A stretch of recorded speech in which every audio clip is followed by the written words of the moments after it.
Tous les ans survient Mars Bleu qui est consacré à tout ce qui tient au dépistage du cancer du côlon. 2 journées spéciales au CHPO organisées là au mois de mars, pendant Mars Bleu. Mars Bleu, c'est le mois où on doit en parler, le mois du dépistage du cancer colorectal. Pourquoi le dépistage? C'est que ce sont des lésions, bien souvent, qui sont ignorées du sujet. Notre rôle aujourd'hui, c'est d'expliquer ce test aux personnes qui ne sont pas encore allées chercher leur test chez leur médecin. Et nous, on le remet aujourd'hui. C'est un petit test qui est ici, dans un tube, et qui est à faire chez soi. Il s'agit de prélever un petit peu de sel. Il permet de savoir si on trouve du sang à l'intérieur de l'intestin. Et si quelque chose saigne, on va aller faire une coloscopie uniquement dans ce cas-là pour vérifier et éventuellement enlever ce qui saigne. Et souvent, c'est des polypes. Et on sait que les polypes, c'est dessus que se développent des cellules qui vont muter en cancer. Donc on va venir avant le cancer, on va faire de la prévention, on va éviter à des tas de personnes de mourir s'ils font le test. Ça paraît assez simple, mais c'est ça la réalité.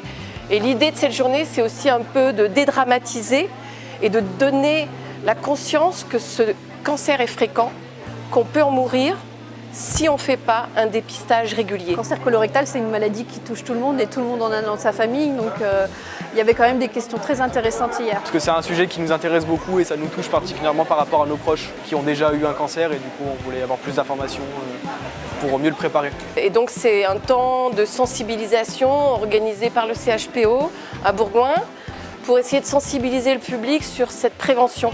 Voilà, aujourd'hui on tient un petit stand pour l'événement Mars Bleu. On a fait un petit jeu en fait de faire découvrir des aliments qui sont riches en fibres, autres que les fruits et les légumes qu'on connaît tous. Les haricots blancs, les lentilles, voilà. Et on a créé un petit livret pour l'occasion, pour donner un petit peu aux gens des conseils pour consommer de façon différente les fibres. Et en fait, pourquoi on insiste sur les fibres, c'est parce que ça a un rôle protecteur par rapport à l'apparition de maladies colorectales. Bonjour, donc je suis Patricia, je fais partie de l'association Camille Sport et Cancer.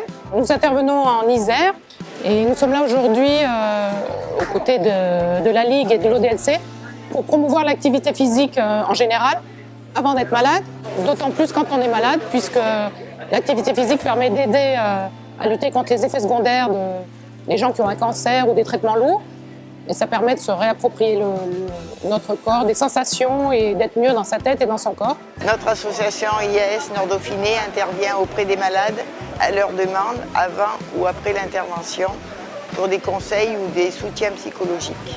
Nous sommes venus de Grenoble, mes collègues et moi, pour le projet Côlon Tour au CHPO de Bourgoin-Jallieu, à l'occasion du Mars Bleu. C'est très intéressant de voir un côlon géant comme ça. Ça nous informe beaucoup sur le cancer colorectal.